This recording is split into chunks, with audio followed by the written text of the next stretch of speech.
शेखर आणि नेत्रा नक्कीच टेरेसवर होते. काहीतरी बोलायचं म्हणूनच गेले असणार टेरेस. शेखरचे डोळेच सांगतायत की काहीतरी गंभीर आहे.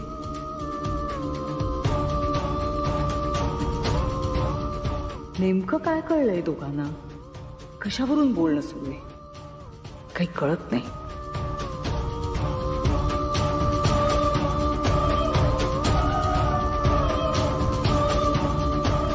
रुपाली बाईसाहेबांनी हे सगळं पैशांसाठी केलंय साहेब,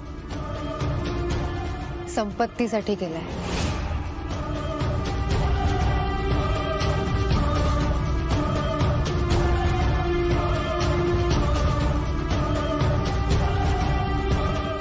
संपत्तीसाठी पैशांसाठी मी हे सगळं केलं असं म्हणाली नेत्रा. म्हणजे माझं सत्य हिला कळलंय. आणि मग जर आता सगळं कळलंय तर ही नक्की काय करणार आहे? रुपाली बाईसाहेबांच्या डोळ्यात संपत्तीसाठी असलेली हाव दिसतेय मला.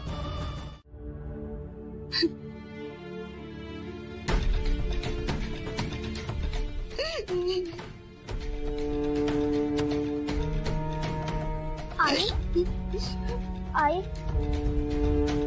आई काय झालं तुला?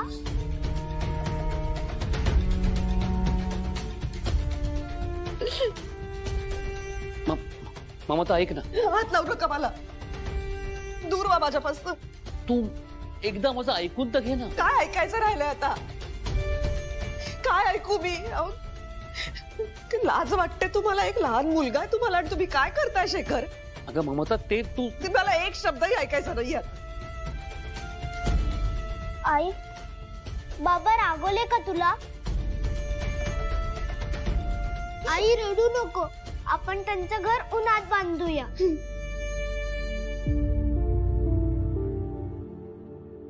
बघ ममता तुझा काहीतरी गैरसमज झालाय. माझा काहीही गैरसमज होत नाहीये. आता तरी खोटं बोलू नका शेखर, मी डोळ्यांनी बघितलंय माझ्या. अगं ते ममता, मला तुम्ही फक्त एकच सांगा, आत्ताच्या आत्ता रुपालीला या घराबाहेर काढणार आहात का नाही?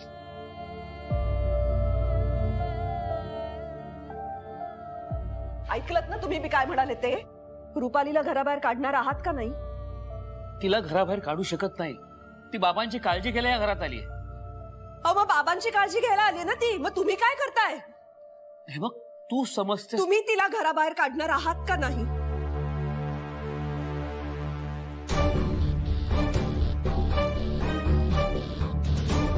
ठीक आहे, मग आता मी बघते काय करायचं ते. ममता ममता ऐक ना ममता.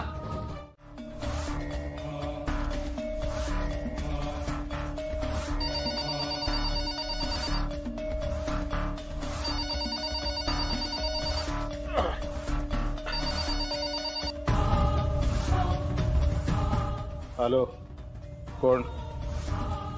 मी बोलतेय रुपाली. ए, घरी कधी येणार आहेस ग तू? घरी येणार नाही हे सांगायला फोन केलाय. काय काय डोकं फिरलंय का तुझं? घरी येणार नाही म्हणजे काय? 50,000 रुपयाचं कर्ज घेतलं होतं ना तुम्ही? किती पैसे फेडलेत त्यातले? नाही ना? पैसे हवेत ना? तू देणार आहेस? हो, हवे तेवढे पैसे देणार. पैशांचं झाड लागले की काय? पैशाचं झाड सापडले मला. खूप पैसे लागलेत त्या झाडाला. सगळे पैसे तुम्हाला देणार. म्हणजे कसं तुम्ही ऐशो आरामात घरात बसून निवांत जगत राहाल. म्हणजे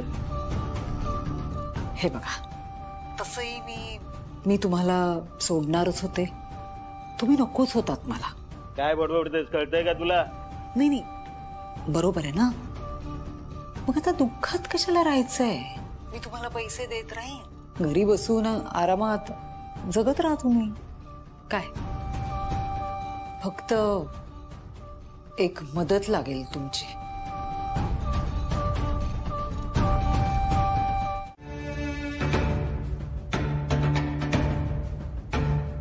नमस्कार, मी ममता राजाध्यक्ष. रुपाली आमच्या घरी नर्स म्हणून काम करते. नमस्कार. तेजस बाळा आज जातोस काय?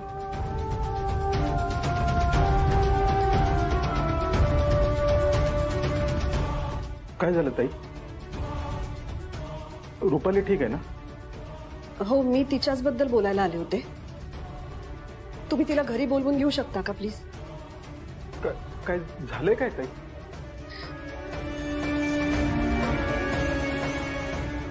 रुपाली, माझा सोन्यासारखा संसार उद्ध्वस्त होईल. मी हात जोडते तुमच्या पुढे. रुपालीला प्लीज बोलवून घ्या ना परत.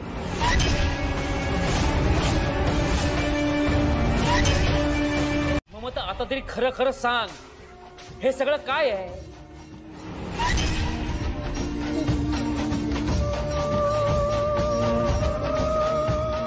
त्या दिवशी मला बोल बोल बोललीस, मग हे सगळं काय आहे? माझ्या पाठीमागे हे सगळे धंदे करताना तुला लाज नाही वाटली? शेखर, हे सगळं चुकीचं आहे. असं काहीच नाहीये. तुमचा काहीतरी गैरसमज होतोय. अच्छा, त्या दिवशी तुला मी हेच सांगत होतो की तुझा काहीतरी गैरसमज होतोय, विश्वास ठेव माझ्यावरती, पण तू माझा ऐकलास? सगळ्यांसमोर माझ्यावरती वाटेल ते आरोप केलेस तू. नाही, पण शेखर, हे खोटं आहे. त्या फोटोत जे आहे ते सगळं खोटं आहे का? हो, मग काय खरं आहे? मी खरं सांगते. माझं ऐका प्लीज. ममता, दुसऱ्यांना बोलण्याच्या आधी आपण स्वतः काय करतो ना याचा विचार करावा माणसानं.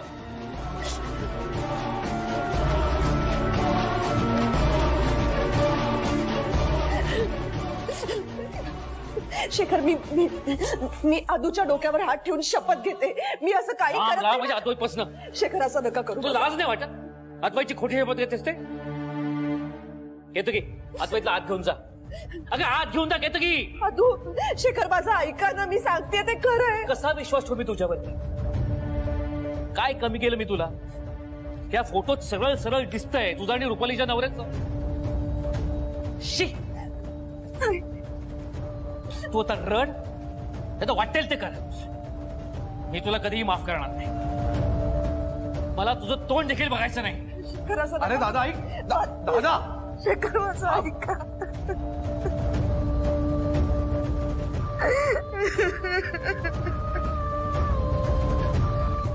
काय होऊन बसले?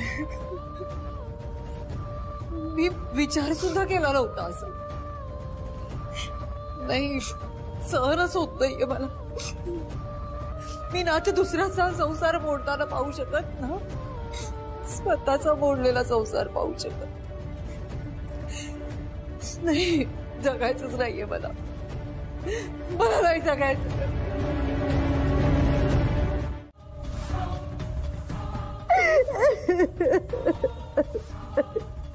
शांत हो. शांत हो रुपाली.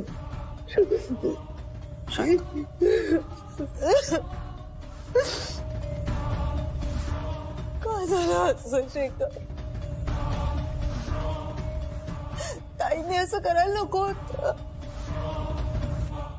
म्हणजे त्या कसंही वागल्या असल्या ना तरी हे असं पाऊल उचलायला नको होतं त्यांनी. तुम्ही इतकं रागवायला नको होतं त्यांना. खूप त्रास झाला त्यांना, खूप. माझ्या समोर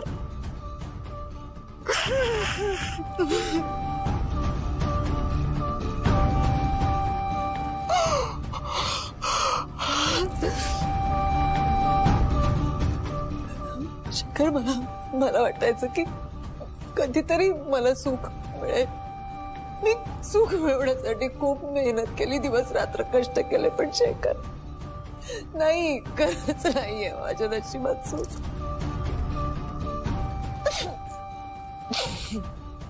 आता एकच पर्याय आहे. आम्ही इथून निघून जाणार.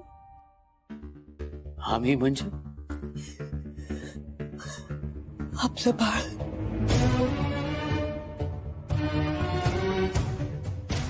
आपलं बाळ पोटात वाढतंय माझ्या शेखर.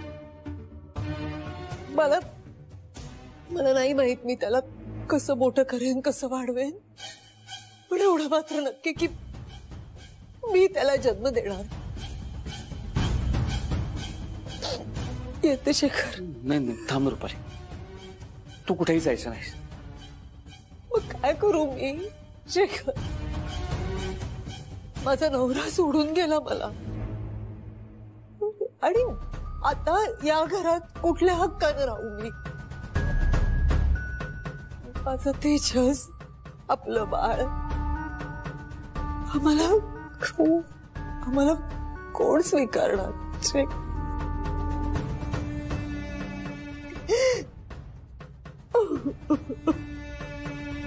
मी स्वीकारेन, मी स्वीकारेन. तू या घरातच राहायचंस, तेही हक्कानं.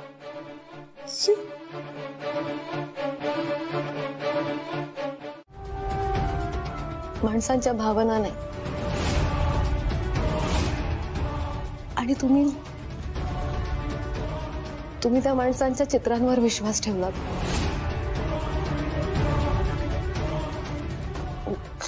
साहेब, तुम्हीच मला सांगा, इतकी वर्ष झाली, रुपालीबाई साहेबांचा नवरा कुठे आहे? कुठे निघून गेलाय तो? त्यांचा मुलगा इथेच राहतो ना, मग कधीच का नाही आले ते स्वतःच्या मुलाला भेटायला? आणि अगदी कालचीच गोष्ट, तुम्ही मला म्हणालात की रुपालीबाई साहेबांना पालीची भीती वाटते, पण त्या काल नाही ना घाबरल्या पालीला. उलट त्या स्वतःच्या तोंडून म्हणाल्या की मी पालीला नाही घाबरत.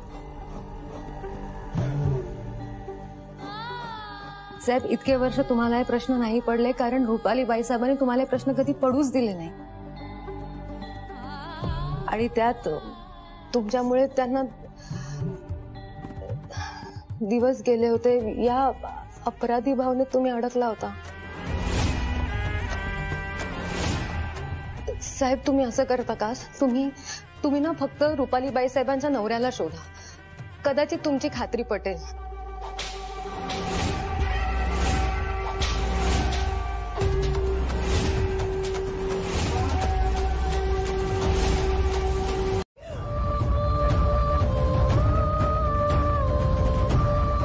तिचा हात सोड.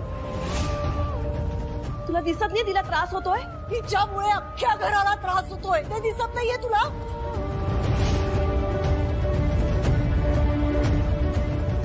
माझा जीव जायचोय, या घराची काळजी घेतली मी आई, आणि ही खोटं नाटं बोलून माझ्या घराच्या मुळावरच गाव घालतीये.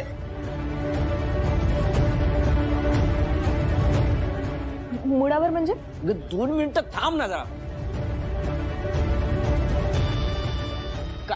काय झाले आई, सांगशील का? काय केलं हिने? काही नाही. मित्रा, तू तुझ्या रूम मध्ये जा.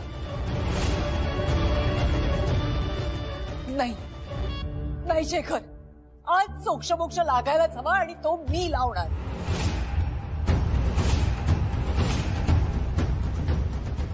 आधी ही तुझं रक्षा कवच म्हणून आली ना घरात, ही खोटारडी आधी. खोटं बोलून राहते या घरात. तुला माहितीये ना शेखर कसे बोलले तिच्या बोलण्याला? आतापर्यंत सहन केलाय आधी, पण आता नाही. पॉली, शांत हो. शेखर, तुम्ही मला शांत व्हायला सांगताय? मला आधीचं रक्षण करण्यासाठी घेऊन आला तिला तुम्ही, पण ही या घरात आल्यापासून बघताय ना किती प्रॉब्लेम्स यायला लागले. संकटांवर संकट आहे, तर दिसत नाहीये का तुम्हाला शेखर? का असे वागताय? नाही सहन होते आता. आजपर्यंत आधीच्या जीवाचा प्रश्न होता म्हणून सहन केलं. तुम्हाला कळत नाही शेखर, हिने बाबांचा जीव घ्यायचा प्रयत्न केला, पण तरी सुद्धा आम्ही सगळ्यांनी क्षमा केली तिला. केली की नाही?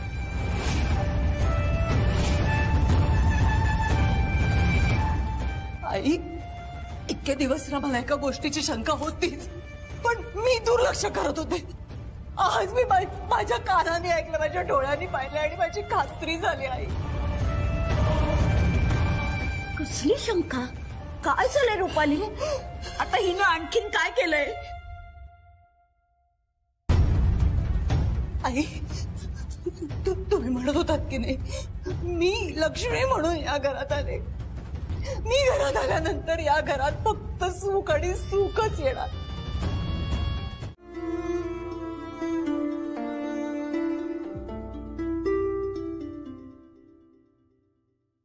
रुपाली, तुला काय वाटतंय?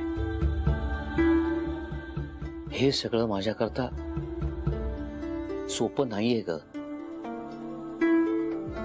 पण जर का मला माझ्या प्रश्नांची उत्तरं मिळाली तर कदाचित ती उत्तरं हे सगळं थांबवू शकतात. ममताचे आणि तुझ्या नवऱ्याचे फोटो आपल्या घरात कसे आले? मला आश्चर्य वाटते की ते फोटो बरोबर तुझ्या हातात कसे पडले.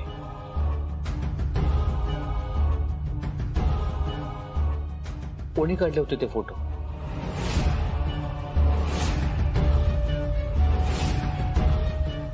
अनिल तुला सोडून गेला ही गोष्ट इतक्या सहज कशी घडली?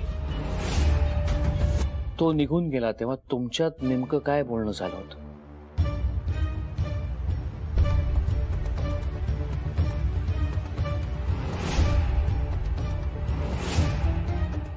बायकोशी पटलं नाही म्हणून नवरा बायकोला सोडून गेला हे मी समजू शकतो, पण हे मला समजत नाहीये की कितीही काहीही झालं तरी आपल्या मुलाला, आपल्या पोटच्या मुलाला इतक्या सहजासहजी कोणी सोडून जात नाही. त्याने तेजसबद्दल काहीच विचार केला नाही, त्याला काळजीपोटी सुद्धा एक फोन केला नाही.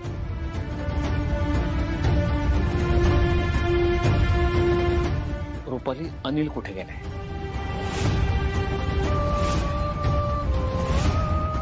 आता कुठे आहे तू? मला त्याचा पत्ता हवाय.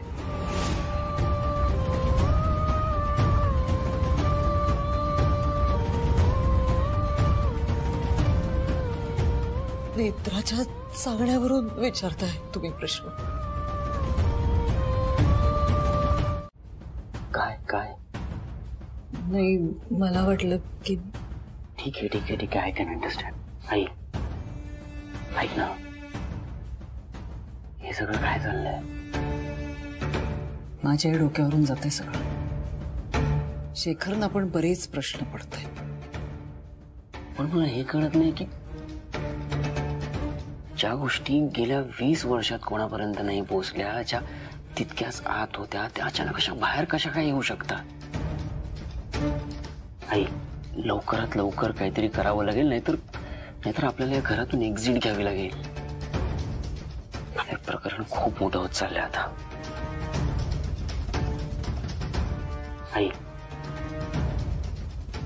आई काहीतरी बोलतोय मी. नाही सुचतंय मला. ठीक आहे, त्या नेत्राने राजाध्यक्षांना या सगळ्या गोष्टी सांगितल्या, पण नेत्राला कोणी सांगितल्या? काय चाललंय? कुठून मिळते ही सगळी इन्फॉर्मेशन? मला नाही कळते. मला नाही कळते की या सगळ्या गोष्टी नेत्राला कशा कळल्या.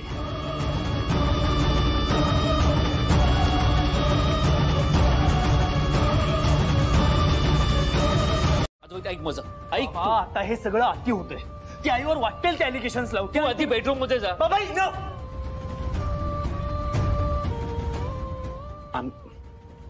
आय एम सॉरी बाबा, पण आता काहीही झालं तरी मी तुमचं ऐकून घेणार नाहीये. तुम्ही माझं ऐका प्लीज.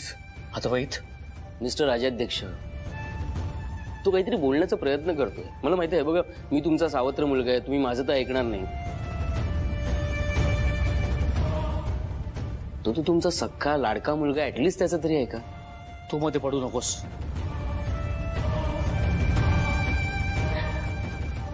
बाबा आम्हाला एक गोष्ट क्लिअर सांगा, तुमच्यासाठी कोण महत्वाचं आहे? तुमचं हे सगळं कुटुंब की ती बाहेरून आलेली नेत्रा? हा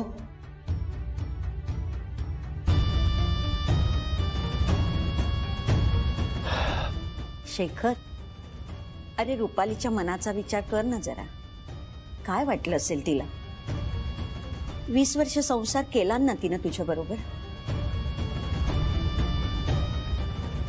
या घरात तिनं कधी कुणाला कमी पडू दिलंय का?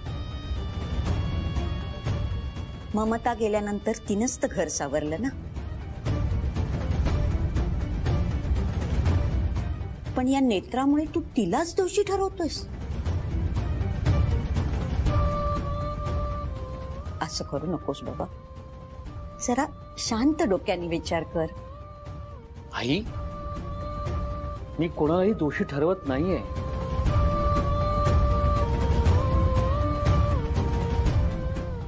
ब्रो, आय थिंक आपण डॅडना थोडा वेळ द्यायला हवा. त्यांना स्पेस द्यायला हवी. त्यांना त्यांचा वेळ द्यायला हवा. त्यांना होतील रिअलाइज गोष्टी. आपण प्लीज आत्ता नको काही बोलूया. बाबा, let me be very clear. त्या दिवशी तुम्ही जेव्हा नेत्राला परत घरी घेऊन आलात ना, तेव्हाच मी तिला घरात घेणार नव्हतो. तरी मी तिला अडवलं नाही. का? तुमच्यासाठी बाबा. कारण मला तुम्हाला हर्ट करायचं नव्हतं म्हणून. पण आता मला असं वाटतंय मी त्या दिवशी तिला घरात घेऊन खूप मोठी चूक केली. आणि आता काहीही झालं ना तरी मला ती नेत्रा या घरात नको.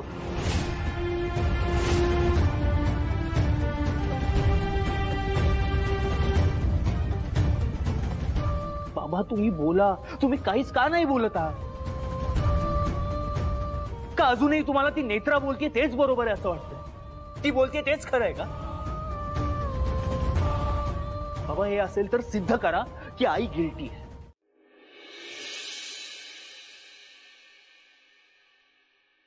आजपर्यंत मी हाच प्रयत्न केलाय की माझ्या घरात सुख कसं नांदते.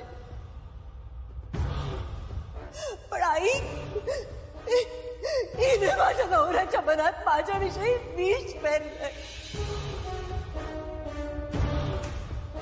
आपण तिची ट्रीटमेंट करायला हवी. या अशा परिस्थितीत आपण तिला मदत करायला हवी.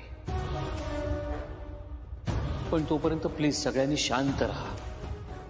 काय आपल्याला हे घर नॉर्मल ठेवणं गरजेचं आहे, नेत्रासाठी आणि सगळ्यात महत्वाचं म्हणजे रुपालीसाठी.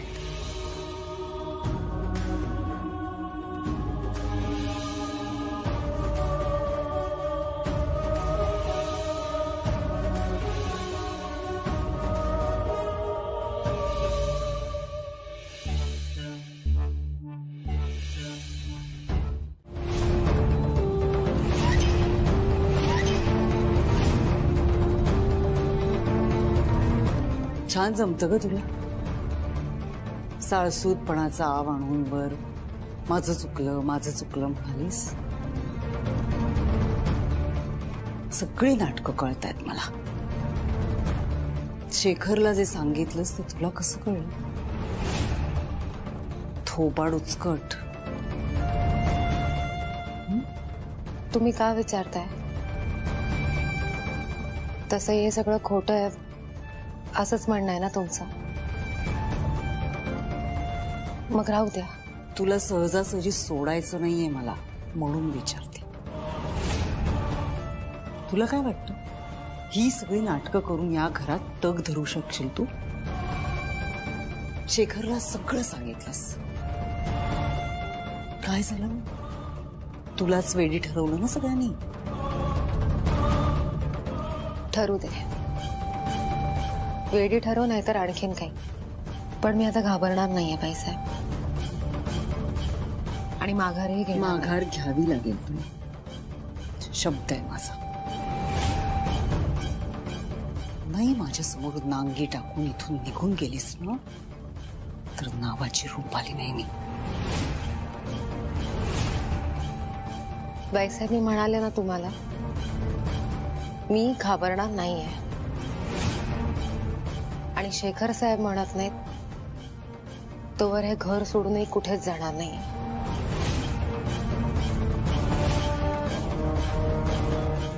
नको ना माझ्या नादी लागूस प्लीज. नेत्रा आणि मी तुला जे प्रश्न विचारले त्याचा काही संबंध नाहीये. मला माझ्या प्रश्नांची उत्तरं हवेत. अनिल कुठे आहे?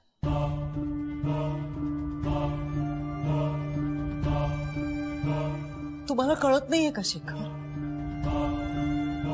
मी भूतकाळाविषयी नाही, मी आत्ताच्या गोष्टीबद्दल बोलतेय आणि प्लीज आपण आत्ताच्या गोष्टीबद्दलच बोलूया. अनिल जे वागलाय ना माझ्याशी ते विसरायला खूप काळ गेलाय माझा आणि मला ते परत नाही आठवायचंय. तुम्ही प्लीज भूतकाळ नका उकरून काढू. आणि त्रास कुठल्या गोष्टीचा होतो माहितीये का? हे फक्त प्रश्न म्हणून नाही विचारतात तुम्ही. माझ्यावर दाखवलेला अविश्वास आहे हा शेखर. आणि इतका विश्वास की जगण्याची इच्छाच मेलीये माझी आता. इतका टोकाचा विचार करण्याची गरज नाहीये.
आता बाईसाहेब मला गप्प करण्यासाठी काही करू शकतात. मला सावध राहायला हवं. ही मुलगी फार वस्ताद आहे. ती राजकारण्यासारखे डाव खेळायला लागली आता. तिने शेखरला सांगितलं हे खूपच डेंजर आहे. ताई पण शेखरने मान्य केलं ना की ती मानसिक आजारी आहे म्हणून ती हे सगळं बडबडतीये. तर मग ठीक आहे ना, सोड ना. शेखरला अजून विश्वास बसलाय की नाही हे कळत नाहीये मला. आणि ज्या पद्धतीत शेखर मला प्रश्न विचारतोय ते खूप गंभीर आहे बंटी. मला तर वाटते की नेत्रा मानसिक आजारी वगैरे काही नाहीये. मी तिला बोलताना पकडलंय ना, त्यामुळे आता ती डाव खेळते. आणि शेखरला विश्वासात घेतलंय तिने, त्यामुळे फावतंय तिचं. मी काय म्हणतो, तिची ती ट्रीटमेंट सुरू झाली ना की त्या म्हाताऱ्यासारखी तिची अवस्था करून टाक. नंतर येऊन मी तिला टपकून टाकीन आणि आपण असं सांगू की मानसिक आजारामुळे तिने आत्महत्या केली. आत्महत्या मला करावी लागेल बंटी. काय बोलतेस तू? तुला का आत्महत्या करावी लागेल? काय बोलतेस तू? शेखरचा विश्वास संपादन करायचा असेल तर आत्महत्या करावीच लागेल. ताई पण तू का आत्महत्या करणार आहेस? आणि मला एक सांग, तू आत्महत्या केल्यानंतर त्या शेखरचा विश्वास संपादन करून करणार काय त्याचं? भीती वाटली ना मला गमवायची. म्हणजे हीच भीती मला शेखरच्या मनात निर्माण करायची.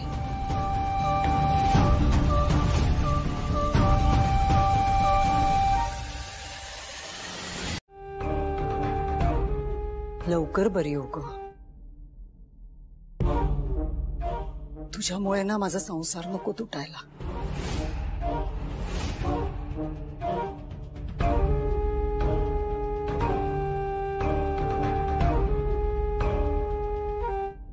नेत्रा निघूयात आपण.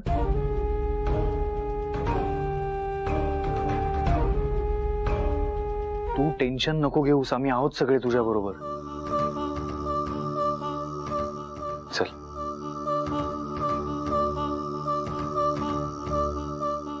येतो आहे.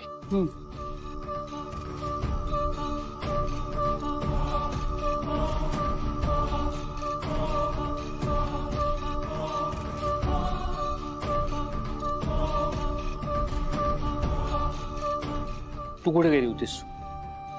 देवळात. कुठल्या देवळात? देवीच्या देवळात. मार्गशीर्ष सुरू झालाय ना. Yes. Oh that's great great. No no I am on my way. Okay.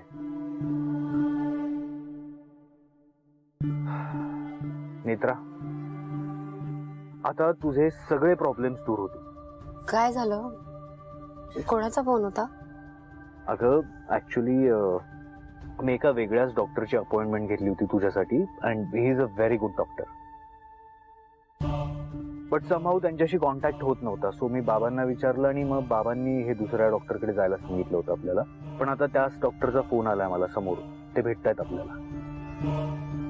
Just a minute, मी ही या डॉक्टरची अपॉइंटमेंट कॅन्सल करतो.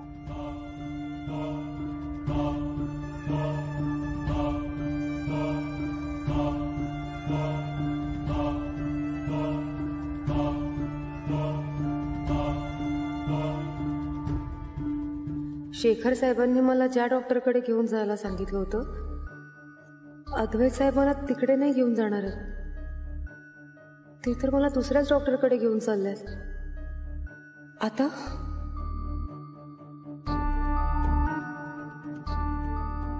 नाईस. चला.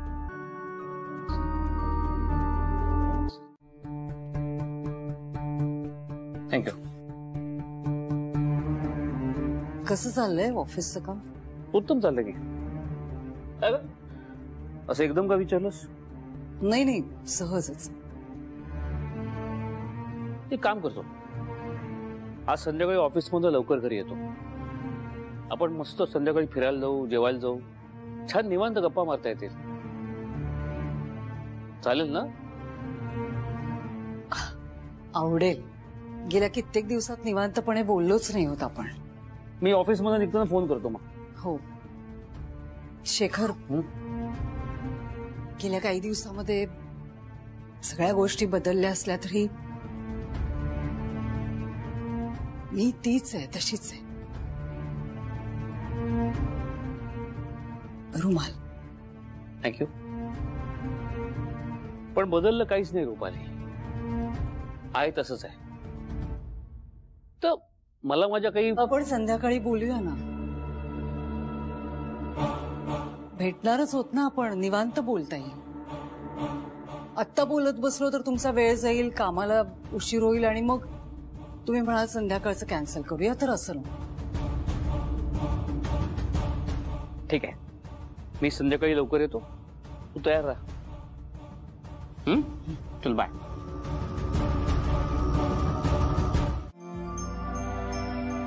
You all right? हा. काही त्रास होत नाहीये ना तुला? नाही. चल ना तू. चल. का असं का विचारलं तुम्ही? नाही काही नाही, असंच. साहेब सांगा ना काय झालंय.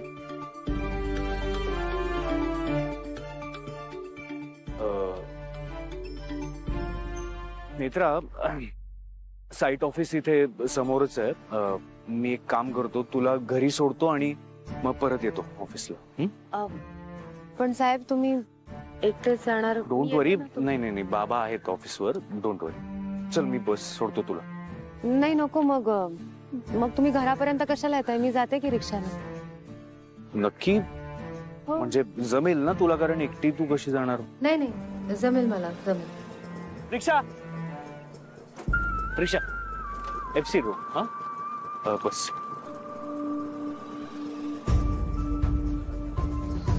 नाही नको आहेत म्हणजे. रिक्षाला लागतील ना मित्रा. हा